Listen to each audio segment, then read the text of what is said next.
غیر مسلموں کے ساتھ بھی اور اپنوں کے ساتھ بھی امن رہا، اطمینان رہا، سکون رہا۔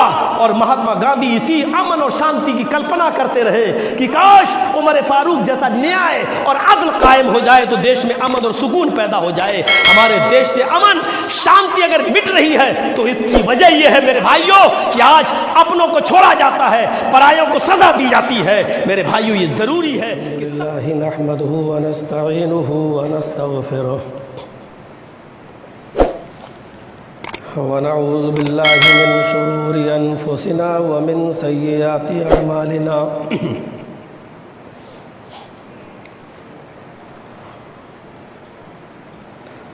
من يهده الله فلا مضل له ومن يضلل فلا هادي له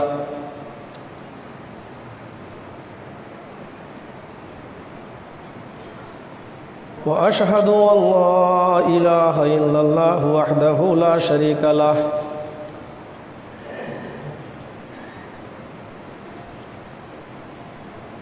وأشهد أن محمدًا عبده ورسوله أما بعد فإن خير الحديث كتاب الله وخير الهدي هدي محمد صلى الله عليه وسلم وشر الأمور محدثاتها وكل محدثة بدعة وكل بدعة ضلالة وكل ضلالة في النار أعوذ بالله من الشيطان الرجيم بسم الله الرحمن الرحيم يا أيها الناس إنا خلقناكم من ذكر وأنثى وجعلناكم شعوبا وقبائل لتعارفوا إن أكرمكم عند الله أتقاكم رب اشرح لي صدري ويسر لي أمري واحلل عقدة من لساني يفقهوا قولي۔ حمد و ثنا، تعریف و توصیف، کبریائی و بڑائی کے لائق ذات اللہ سبحانہ و تعالیٰ کی ہے جو ہر عیب سے پاک و صاف ہے، وحدہ لا شریک ہے، ہمیشہ سے ہے اور ہمیشہ رہے گا، اسی کو بقا ہے اور باقی ساری کائنات کو فنا۔ بعدہ درود و سلام کی بے شمار پھولوں کی بارش ہو احمد مصطفیٰ سرور کائنات محسن انسانیت رحمت للعالمین جناب محمد رسول اللہ صلی اللہ علیہ وسلم کی ذات گرامی پر اللہم صلی وسلم وبارک علیہ۔ اس وقت پوری دنیا صرف ایک نقطے پر زور دینے پر لگی ہوئی ہے کہ ہمارا سب سے بڑا مذہب انسانیت ہے۔ ٹی وی ڈیبیٹ میں ہم دیکھتے ہیں جب کچھ لوگ بیٹھے ہوتے ہیں تو وہاں باتیں یہی ہوتی ہیں کہ نہ کوئی ہندو، نہ کوئی مسلمان، نہ کوئی سکھ، نہ کوئی عیسائی، ہر آدمی اپنے اپنے مذہب پر عمل کرے، لیکن ہمارا سب سے بڑا مذہب ہے انسانیت۔ اس میں کوئی شک نہیں ہے کہ دنیا کے جتنے بھی بڑے مذاہب اس وقت موجود ہیں اس صفحہ ہستی پر، اس روئے زمین پر، ہر ایک مذہب کی تعلیم انسانیت سے بھری ہوئی ہے۔ انسانیت کے خلاف کوئی بھی مذہب بات نہیں کرتا ہے۔ ہم جس مذہب کے پیروکار ہیں وہ ہے اسلام۔ اسلام نام ہی ہے سلامتی کا، امن کا، شانتی کا، اور اسلام سے ہی بنا ہے مسلم، اور مسلم کی تعریف ہی یہی کی گئی ہے کہ المسلم من سلم المسلمون من لسانی و یدی، جس کی زبان سے اور جس کے ہاتھ سے دوسرے لوگ محفوظ رہیں، زبان سے اور ہاتھ سے جس کو تکلیف نہ دی جائے، اپنی زبان سے اور اپنے ہاتھ سے کسی کو ستایا نہ جائے، یہ آدمی مسلم کہلاتا ہے۔ بلکہ میں ببانگ دوہل کہہ سکتا ہوں کہ سب سے زیادہ انسانیت کا درس اور انسانیت کا پاٹھ اور انسانیت کا سبق اگر کسی مذہب کے اندر ملے گا تو اس بات کو ڈنکے کی چوٹ پہ کہا جا سکتا ہے وہ اسلام ہے۔ قرآن کریم پڑھیے، اللہ رب العالمین نے صرف مسلمانوں کو عزت کی نظر سے نہیں دیکھا، بلکہ پوری بنی آدم کو، پوری انسانیت کو، آدم کی ہر ایک اولاد کو مکرم کہا ہے۔ وَكَرَّمْنَا وَلَقَدْ كَرَّمْنَا بَنِي آدَمَ وَحَمَلْنَاهُمْ فِي الْبَرِّ وَالْبَحْرِ، اور ہم نے پوری انسانیت کو مکرم بنا دیا، باعزت بنا دیا۔ یہ قرآن کہہ رہا ہے وَلَقَدْ كَرَّمْنَا بَنِي آدَمَ، اور ہم نے آدم کے ہر ایک بیٹے کو عزت بخشی ہے۔ مسلمان کا، ہندو کا، سکھ کا، عیسائی کا نام نہیں آ رہا ہے، پوری انسانیت کو لپیٹا اللہ رب العالمین، اور پوری انسانیت کو باعزت کہا ہے۔ کرما یکرمو کے معنی ہوتے تکریم کرنا، عزت دینا، عزت بخشنا۔ وَلَقَدْ كَرَّمْنَا بَنِي آدَمَ، اور ہم نے بنی آدم کو عزت بخشی ہے، ہم نے انسانیت کو عزت بخشی ہے۔ وَحَمَلْنَاهُمْ فِي الْبَرِّ وَالْبَحْرِ، اور ہم نے ان کو سواری دی ہے، سوار کیا ہے خشکی میں بھی اور تری میں بھی۔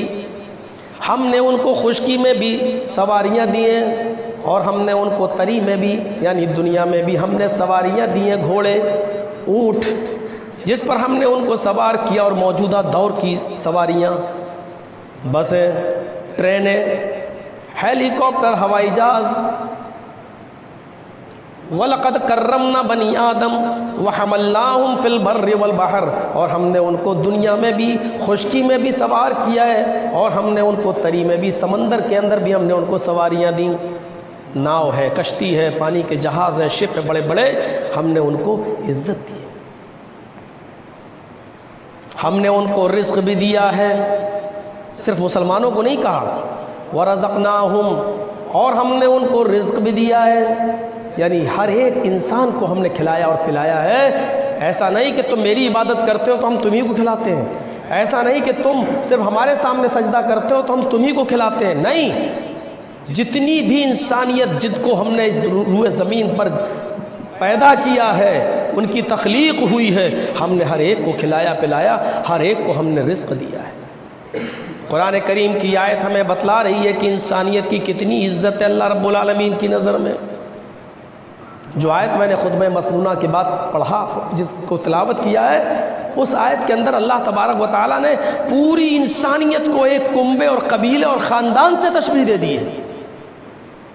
یا ایھا الناس، یا ایھا المسلمون نہیں، یا ایھا الذین آمنوا نہیں، یا ایھا الناس انا خلقناکم من ذکر و انثی، ہائے پوری جگت کی، پورے وشو کی مانو ذاتی، ہے پورے وشو کے مانو انسانوں، ہے ہر کسی بھی مذہب کے ماننے والے ہو، ہے آدم کے بیٹو، ہے انسانوں، اِنَّا خَلَقْنَاكُم مِّن ذَكَرٍ وَأُنثَىٰ، ہم نے تم کو ایک ہی مرد اور ایک ہی عورت سے پیدا کیا ہے، تمہارے باپ بھی ایک ہیں، تمہاری ماں بھی ایک ہے، یعنی تم سب آپس میں بھائی بھائی ہو، ایک خاندان سے جوڑ دیا ہے، ایک کنبے اور قبیلے سے ہمارا رشتہ جوڑ دیا ہے۔ صاف کہہ دیا کہ تمہاری ماں ایک ہے، تمہارے باپ ایک ہے، وچار دھارائیں الگ ہو سکتی ہیں، ایک گھر میں چار بھائی، چاروں کے ذہن الگ ہو سکتے ہیں، تمہاری وچار دھارائیں الگ، تمہارے مذہب الگ، تمہارے راستے الگ ہو سکتے ہیں، لیکن راستوں کے الگ ہونے کی بنیاد پر تم یہ نہیں کہہ سکتے ہو کہ تمہارے باپ الگ ہے، تمہاری ماں الگ ہے، تم ایک ہی باپ آدم کے اور ایک ہی ماں حوا کے بیٹے ہو۔ اِنَّا خَلَقْنَاكُم مِّن ذَكَرٍ وَأُنثَىٰ وَجَعَلْنَاكُمْ شُعُوبًا وَقَبَائِلَ، ہم نے تمہارے شعبے، تمہاری برادریاں، تمہاری ذاتیں ہم نے ضرور بنائی ہیں، لیکن اس لیے نہیں کہ کوئی کسی پر بڑا ہو اور بڑا ہونے کا دعویٰ کرے، لِتَعَارَفُوا، تاکہ تم ایک دوسرے کو پہچان سکو، تاکہ تم ایک دوسرے کی شناخت کر سکو۔ کون؟ اچھا وہ فلاں برادری کا آدمی ہے، اچھا وہ فلاں قبیلے کا۔ کوئی قبیلہ کسی سے بڑا نہیں ہے، کوئی کسی سے اونچا نیچا نہیں ہے، لیکن ہم نے قبیلے اور برادریاں تمہاری اس لیے بنائی ہے تاکہ تم ایک دوسرے کی شناخت کر سکو، تاکہ تم ایک دوسرے کو پہچان سکو۔ بڑا کون ہے؟ اِنَّ أَكْرَمَكُمْ عِندَ اللَّهِ أَتْقَاكُمْ، تم میں سب سے بڑا وہ ہے اللہ کی نظر میں جو اللہ سے سب سے زیادہ ڈرنے والا ہے، جو اللہ سے سب سے زیادہ ڈرتا ہے، وہ بھی اللہ کی نظر میں۔ اللہ سے سب سے زیادہ ڈرنے والا بھی یہ نہیں کہہ سکتا کہ میں تم سے بڑا ہوں، اللہ کی نظر میں وہ بڑا ہے۔ اپنی نظر میں وہ بھی نہیں کہہ سکتا کہ میں تم سے اونچا ہوں. ان اکرمکم عند اللہ، اللہ کے نزدیک، اللہ کی نظر میں بڑا وہ ہے جو اللہ سے سب سے زیادہ ڈرنے والا ہے. خوبصورتی کو اور باڈی بلڈر بن جانے سے کوئی آدمی قریبی نہیں بن جاتا ہے. ان اللہ لا ينظر الى اجسامکم ولا الى صورکم، اللہ تعالیٰ تمہارے جسموں کی طرف اور تمہاری شکل و صورتوں کی طرف نہیں دیکھتا. وَلَٰكِن يَنظُرُ إِلَىٰ قُلُوبِكُمْ، بلکہ وہ تمہارے دلوں کی طرف دیکھتا ہے. جو مقام و مرتبہ نبی اکرم سے سب سے زیادہ مشابہت رکھنے والوں کو صحابہ کو نہیں ملا، دحیہ کلبی کو نہیں ملا، بڑے بڑے صحابہ کو وہ مقام حاصل نہیں ہوا جو ایک حبشی النسل، جن کے بارے میں حدیث کی کتابیں کہتی ہیں کلہومتی، کوئلے سے بھی زیادہ کالا رنگ تھا جن کا، ان کو وہ مقام و مرتبہ ملا. کیا اے بلال، میں نے تمہارے جوتوں کی آواز جنت میں سنی ہے. گویا کہ اللہ تعالیٰ نے مجھے پیشگی یہ بتا دیا کہ میں بلال کو جنت دے کر رہوں گا. یہ بلال جنہوں نے نبی اکرم کی پوری زندگی ساتھ رہے، پھر ابو بکر کا پورا زمانہ دیکھا، حضرت عمر جب خلیفہ بنے اور جب یہ عمر فاروق کے دربار خلافت میں جایا کرتے تھے تو حضرت عمر فاروق اپنی کرسی چھوڑ دیا کرتے تھے اور حضرت بلال کو دیکھ کر کھڑے ہو جایا کرتے تھے اور کہتے تھے جا سیدنا، ہمارے سید ہمارے سردار آ گئے. ارے جن کی عزت جناب محمد رسول اللہ نے کی ہو ان کی عزت میں کیوں نہ کروں. یہ کہہ کر وہ اپنی کرسی چھوڑ دیا کرتے تھے. ایک کنبے اور قبیلے سے تشبیہ دے دی ہے. انسانیت کا اس سے بڑا مقام اور کس مذہب کے اندر ملے گا؟ ایک ہی باپ اور ایک ہی ماں کی اولاد کہہ کر ایک خاندان سے جوڑ دیا گیا ہے، آپس میں بھائی بھائی بنا دیا گیا. اور پھر ایک سخت پیغام نافذ کر دیا، لوگوں کوئی کسی بھی مذہب پر عمل کرتا ہو تم ان کے بزرگوں کو گالی نہیں دینا، تم ان کے بزرگوں کو برا مت کہنا، ورنہ وہ بے علمی میں اور جہالت میں تمہارے رب کو گالی دیں گے. قرآن کریم سختی سے منع کرتا ہے وَلَا تَسُبُّوا الَّذِينَ يَدْعُونَ مِن دُونِ اللَّهِ فَيَسُبُّوا اللَّهَ عَدْوًا بِغَيْرِ علم. تم ہرگز کسی ایسے شخص کو گالی مت دینا جو اللہ کے علاوہ کسی اور کی عبادت کرتا ہو، یعنی جو مشرک ہو، جو کافر ہو، تم ان کے بزرگوں کو، ان کے مہان پرشوں کو گالی مت دینا. فَيَسُبُّوا اللَّهَ، وہ تمہارے رب کو، وہ تمہارے اللہ کو گالی دینے لگیں گے عدوان، دشمنی میں، بغیر علم، جہالت کی بنیاد پر. جہالت ان کے اندر آ جائے گی. آج سارے جھگڑے اسی کی بنیاد یہی تو ہے. 26 آیتوں کو قرآن سے نکالنے کی بات کرنے والا ایک سرفراز آدمی، ذرا تصور کرو، اس نے ہمارے رب کی طرف سے نازل کی ہوئی کتاب پر انگلی اٹھائی، پوری دنیا کا مسلمان ایک پلیٹ فارم پہ آ گیا. ڈینمارک کے اندر ہمارے نبی جناب محمد رسول اللہ کے خلاف کارٹون بنائے جاتے ہیں، پوری دنیا کا مسلمان سڑکوں پر آ جاتا ہے. میرے بھائیوں، آج تک کسی مسلمان نے، کسی بھی دنیا میں رہنے والے کسی بھی مسلمان نے کسی کی دھارمک اور مذہبی پیشوا کو برا نہیں کہا ہے، اس لیے کہ یہ ہمارے قرآن کی تعلیم ہے کہ تم کسی دوسرے کے بزرگوں کو برا مت کہو. ہم کس کو برا کہیں؟ عیسیٰ بھی ہمارے. ہم کس کو برا کہیں؟ یہودیوں کو. موسیٰ بھی ہمارے. ہم کس کو برا کہیں؟ رام چندر جی کو، کرشن جی کو، وہ بھی ہمارے. نام بدل گئے تو کیا ہوا؟ قرآن تو کہتا ہے وَلَقَدْ بَعَثْنَا فِي كُلِّ أُمَّةٍ رَسُولًا أَنِ اعْبُدُوا اللَّهَ، ہم نے ہر امت کے اندر ایک رسول بھیجا ہے. قرآن تو کہتا ہے وَلِكُلِّ قَوْمٍ هَادٍ، ہم نے ہر قوم کے اندر ایک ڈرانے والا بھیجا ہے. ہو سکتا ہے جن لوگوں کو آپ بھگوان سمجھ کر پوچھ رہے ہیں وہ آپ کے یہاں کوئی ڈرانے والے بن کر آئے ہوں، اللہ کے کوئی نبی ہو، کوئی پیغمبر بن کر آئے ہوں. ہم برا کہیں تو کس کو کہیں؟ سب تو ہمارے ہیں. ہمارا رشتہ تو سب سے جڑا ہوا ہے. اسی لیے ہمارا قرآن کہتا ہے وَلَا تَسُبُّوا الَّذِينَ يَدْعُونَ مِن دُونِ اللَّهِ، جو اللہ کو نہیں مانتے، جو اللہ کی عبادت نہیں کرتے، جو مشرک ہیں، جو کافر ہیں، تم ان کو بھی گالی مت دینا. فَيَسُبُّوا اللَّهَ عَدْوًا، وہ دشمنی میں تمہارے اصلی رب کو گالی دیں گے بغیر علم، جہالت کی بنیاد پر. قرآن کریم نے کتنا بھائی چارے سے جوڑا ہے. اور ان تمام چیزوں کے بعد دشمنی کی جو مین وجہ ہوتی ہے وہ یہ ہوتا ہے کہ جب پنچایت جوڑی جاتی ہے، سرپنچ جب بیٹھتے ہیں تو اپنے اپنوں کو دیکھتے ہیں کہ یہ فیصلہ کسی طرح میرے رشتہ دار کے حق میں چلا جائے، لڑکا لڑکی میں کوئی رکا ہوا ہے، پنچایت بیٹھتی ہے تو یہ معاملہ اس طریقے سے نبھانے کی کوشش کی جاتی ہے کہ معاملہ بن جائے اور ہمارے رشتہ دار کی بات بھی رہ جائے۔ میرے بھائیو، وہ حق بات کہنے کے لیے کوئی آدمی تیار نہیں ہوتا۔ قرآن کریم نے اس جڑ کو یہ کہہ کر ختم کر دیا کہ تم تو مسلمان ہو، تم تو اپنے بیٹوں اور بیٹیوں کے درمیان اور اپنے محلے کے چند لوگوں کے درمیان انصاف نہیں کر سکتے ہو۔ قرآن تو تمہیں انصاف کے معاملے میں اتنا ہوشیار کر رہا ہے کہ وَلَا يَجْرِمَنَّكُمْ شَنَآنُ قَوْمٍ عَلَىٰ أَلَّا تَعْدِلُوا اعْدِلُوا هُوَ أَقْرَبُ لِلتَّقْوَىٰ، تمہیں کسی قوم کی دشمنی انیائے کرنے پر مجبور نہ کر دے، تمہیں کسی قوم کی دشمنی بے انصافی کرنے پر مجبور نہ کر دے، تمہیں کسی مذہب کی دشمنی ایسا نہ ہو کہ تمہیں انصاف نہ کرنے پر مجبور کر دے۔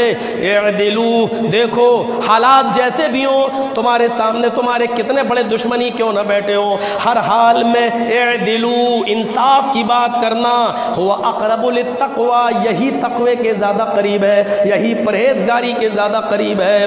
تمہیں کسی قوم کی دشمنی ظلم و ستم کرنے پر مجبور نہ کر دے، ایسا نہ ہو کہ تم یہ دیکھو کہ یہ ہمارا بھائی ہے مسلمان، یہ غیر مسلم ہے، ہم فیصلہ ایسا کریں کہ اس کے حق میں چلا جائے اور اس کے حق میں نہیں۔ قرآن کریم کہتا ہے یہیں سے دہشت گردی کے دروازے کھلتے ہیں، یہیں سے آتنکواد کے راستے کھلتے ہیں، یہیں سے قوموں کو ایک ہونے کا موقع ملتا ہے اور دوسرے قوم کے خلاف ٹوٹنے اور ان پر پل پڑنے کا موقع ملتا ہے، اور یہیں سے دہشت گردی جنم لیتی ہے، اور یہیں سے اشانتی اور امن و امان کا ماحول خراب، فضا خراب ہونے لگتی ہے، امن و امان بگڑنے لگتا ہے اور اشانتی پھیلنے لگتی ہے۔ اس لیے کسی قوم کی دشمنی تمہیں ظلم و ستم کرنے پر مجبور نہ کر دے، ہمیشہ انصاف کی بات کرنا، انصاف کی۔ آئیے ذرا دیکھتے ہیں جب تک انصاف رہا تو کیسا امن قائم رہا۔ حضرت علی کی زرہ غائب ہو جاتی ہے، حضرت علی کی زرہ آپ جانتے ہیں نا، پہلے جنگ میں جب لڑا جاتا تھا تو لوہے کی ایک کرتا نما، لوہے کی ایک چادر کی زرہ بنائی جاتی تھی جو گردن میں پہن لی جاتی تھی تاکہ دشمن کا تیر لگے تو اس زرہ میں لگ جائے، میرے سینے میں نہ گھسنے پائے، دل پہ نہ لگ جائے، تو لوہے کی وہ چادر اوپر ڈال لی جاتی تھی، اسی کو زرہ کہتے ہیں، زرہ۔ لوگ تلوار چلا رہے ہیں، دشمن کی تلوار پڑ رہی ہے تو میرے سینے پر نہ پڑے، میری پیٹھ پر نہ پڑے، تو وہ زرہ پہن لی جاتی تھی۔ حضرت علی رضی اللہ تعالیٰ عنہ کی زرہ غائب ہو گئی، حضرت علی ڈھونڈتے رہے لیکن وہ زرہ نہیں ملی، اور 6 مہینے کے بعد وہ زرہ ایک یہودی کے ہاتھ میں ملی۔ کس کی زرہ تھی؟ حضرت علی کی۔ کس کے پاس؟ ایک یہودی کے پاس۔ کب؟ 6 مہینے کے بعد وہ نظر آ گئی۔ حضرت علی نے اس یہودی سے کہا صاحب یہ زرہ تو ہماری ہے۔ اس یہودی نے کہا آپ جھوٹ بول رہے ہیں۔ حضرت علی سے کہہ رہا آپ جھوٹ بول رہے ہیں۔ تکذب، کیوں جھوٹ بول رہے ہیں صاحب؟ میرے ہاتھ میں زرہ دیکھی اور آپ کی نیت بگڑ گئی؟ امیر المومنین کون ہے؟ حضرت علی۔ اور قاضی کس کو بنایا ہے؟ شریح، جن کا نام ہے قاضی شریح۔ بنایا کس نے؟ حضرت علی نے۔ کیا کہا اس یہودی نے؟ میرے پاس زرہ دیکھی، آپ کی نیت پھسل گئی، یہ زرہ میری ہے۔ حضرت علی نے کہا میں جھوٹ نہیں بول رہا ہوں، اس زرہ کے گواہ بھی ہیں میرے پاس۔ اس نے کہا علی جب آپ کا مضبوط دعویٰ ہے اور گواہ بھی ہیں آپ کے پاس تو جائیے کورٹ میں مقدمہ دائر کر دیجئے اور ثابت کر کے دکھائیے کہ یہ زرہ آپ کی ہے۔ اگر عدالت فیصلہ کر دے گی تو میں آپ کی زرہ آپ کو دے دوں گا، یہ زرہ میری ہے اور اس طریقے سے میں آپ کو نہیں دوں گا کہ آپ امیر المومنین ہیں تو جب چاہیں کسی کی چیز پر دعویٰ کر دیں۔ حضرت علی رضی اللہ تعالیٰ عنہ نے کہا ٹھیک ہے یہ زرہ تو میری ہے ہی، اس کو میرا بیٹا حسن بھی پہچانتا اور میرا غلام قمبر بھی پہچانتا ہے، ٹھیک ہے اگر تم نہیں دے رہے ہو تو میں اس کو عدالت میں مقدمہ دائر کر کے لے لوں گا۔ حضرت علی رضی اللہ تعالیٰ عنہ عدالت میں مقدمہ دائر کرتے ہیں۔ کس کی عدالت؟ قاضی شریح۔ قاضی کس نے بنایا؟ علی نے۔ مقدمہ دائر ہونے کے بعد نوٹس پہنچتا ہے یہودی تمہیں آنا ہے۔ یہودی آتا ہے، کچھ کہنا چاہتا ہے، قاضی شریح کہتے ہیں مدعی تم نہیں ہو، مدعی عمر ہے، مدعی علی ہے۔ اے علی تم بولو کیا کہنا چاہتے ہو؟ حضرت علی نے جواب دیا کہ اس کے پاس جو زرہ ہے اور ابھی یہ لے کر آیا یہ زرہ میری ہے، اور یہ آدمی کہتا ہے کہ یہ زرہ میری ہے، قاضی صاحب مجھے انصاف چاہیے اور میری زرہ مجھے ملنی چاہیے۔ اب قاضی صاحب قاضی شریح کہتے ہیں کہ اے یہودی، حضرت علی کا دعویٰ ہے کہ تمہارے پاس جو زرہ ہے وہ میری ہے، تم اپنی صفائی میں کیا کہنا چاہتے ہو؟ وہ یہودی جواب دیتا ہے قاضی صاحب اس وقت یہ زرہ میرے ہاتھ میں اور میری ملکیت ہے، کیا کوئی بھی آدمی دعویٰ کر سکتا ہے میری ہے اور میں اس کو دے دوں؟ نہیں نہیں، یہ جھوٹ بول رہے ہیں، یہ زرہ تو میرے پاس کئی مہینوں سے ہے اور یہ میری اپنی زرہ ہے۔ اب قرآن و حدیث کے معیار کے مطابق سوال جواب ہو رہا ہے۔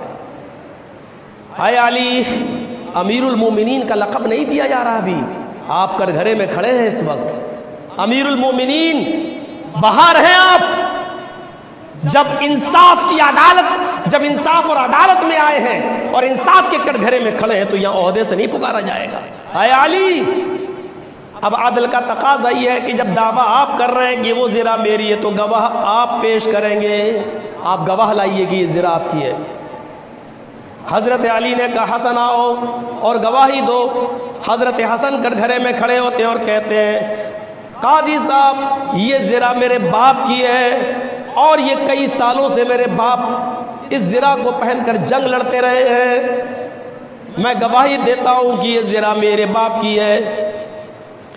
قاضی شریح کی عدالت سے اس گواہی کو خارج کر دیا جاتا ہے اور کہا جاتا ہے علی شاید آپ کو معلوم نہیں ہے، قرآن و حدیث کی روح سے بیٹے کی گواہی باپ کے حق میں قبول نہیں ہے، بیٹے کی گواہی باپ کے حق میں ماننے نہیں ہے، ایکسیپٹ نہیں ہے، کیونکہ بیٹا اکثر اپنے باپ کے فیور میں ہی گواہی دیتا ہے، اس لیے شریعت کی روشنی میں بیٹے کی گواہی باپ کے حق میں نہیں مانی جائے گی۔